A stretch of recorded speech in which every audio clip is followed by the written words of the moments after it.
Olá, irmãos e irmãs, muito bem-vindos a mais um momento de meditação do Santo Evangelho com o Padre Luciano de Almeida. Hoje, sexta-feira, dia 10 de fevereiro, e a igreja celebra nesse dia a memória de Santa Escolástica, a irmã gêmea do grande São Bento, grande abade do Ocidente, fundador da Ordem Beneditina.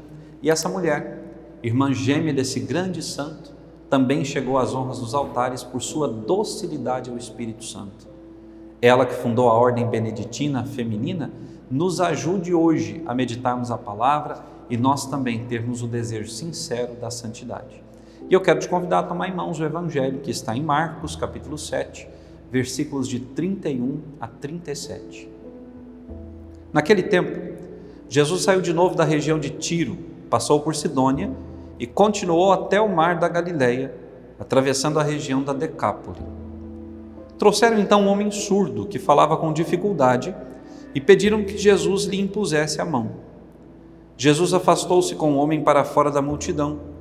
Em seguida, colocou os dedos nos seus ouvidos, cuspiu e com a saliva tocou a língua dele. Olhando para o céu, suspirou e disse: Éfata, que quer dizer, abre-te. Imediatamente, seus ouvidos se abriram, sua língua se soltou e ele começou a falar sem dificuldade. Jesus recomendou com insistência que não contassem a ninguém, mas quanto mais ele recomendava, mais eles divulgavam. Muito impressionados diziam: ele tem feito bem todas as coisas, aos surdos faz ouvir e aos mudos falar. Palavra da salvação, glória a vós, Senhor.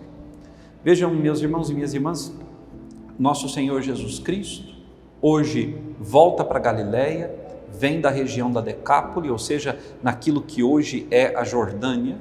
O Senhor vem de volta para Israel, para Galileia, e no caminho se encontra com um surdo que falava com dificuldade. Jesus cura aquele homem, coloca os dedos nos seus ouvidos, cospe e toca com a saliva a língua daquele homem, e como nós ouvimos no Evangelho, sua língua destrava e ele começa a falar sem nenhuma dificuldade.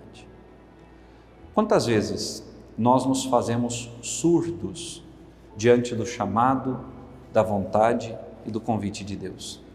Quantas vezes nós fechamos os ouvidos às muitas vozes que Deus nos envia para nos lembrar do nosso compromisso, da nossa vida cristã, do exemplo que devemos ser para os demais?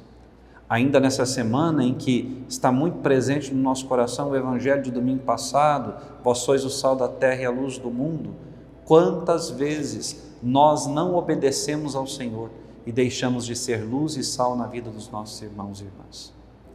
Nós precisamos ser curados da surdez, porque essa surdez, muitas vezes propositadamente aceita na nossa vida, porque muitos não querem se livrar dela, muitos não querem se livrar dos seus pecados, como eu dizia no Evangelho de ontem, na meditação, muitos preferem ficar surdos a se comprometer verdadeiramente com uma vida cristã.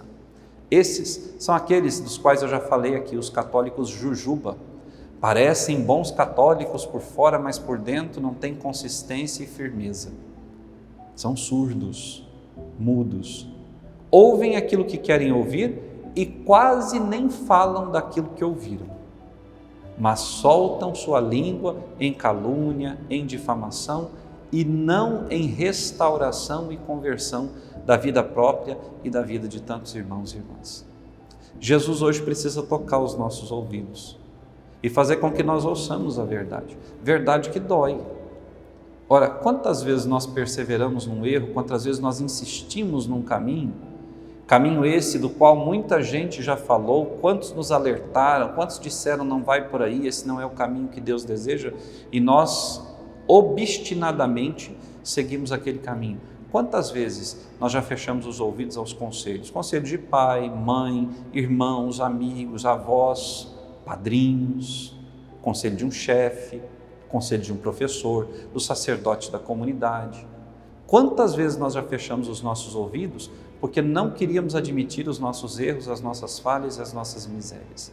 Surdez propositadamente aceita na nossa história. Deus não nos quer surdos, Deus quer que os nossos ouvidos estejam bem abertos Me lembro que uma vez eu fui ao otorrino e uma consulta de rotina, porque eu tenho apneia, e o doutor resolveu fazer uma lavagem nos ouvidos. Meus irmãos e irmãs, quando eu saí daquele consultório, eu escutava até o meu corpo roçando, aliás, eu escutava até a camisa roçar no meu corpo. Quando passou o trem diante de mim, foi um barulho ensurdecedor. Eu passei uns 3, 4 dias ouvindo assim com toda a perfeição. Hoje, Deus precisa fazer uma lavagem nos ouvidos da alma, para que nós realmente ouçamos com muita perfeição o que Ele quer de nós. Não adianta nós irmos à igreja, não adianta rezar o terço, ler a Bíblia, se confessar, buscar ter missa diária, se eu não estou aberto à graça de Deus, se eu não ouço aquilo que a palavra me orienta. Não adianta dizer que sou católico, conheço a doutrina de ponta a ponta, mas não conheço o autor da doutrina, que é Jesus. Por quê? Porque nunca ouvi a sua voz. Ouço a voz de outros, mas não a voz do Mestre verdadeiro. Que Deus te abençoe e até amanhã.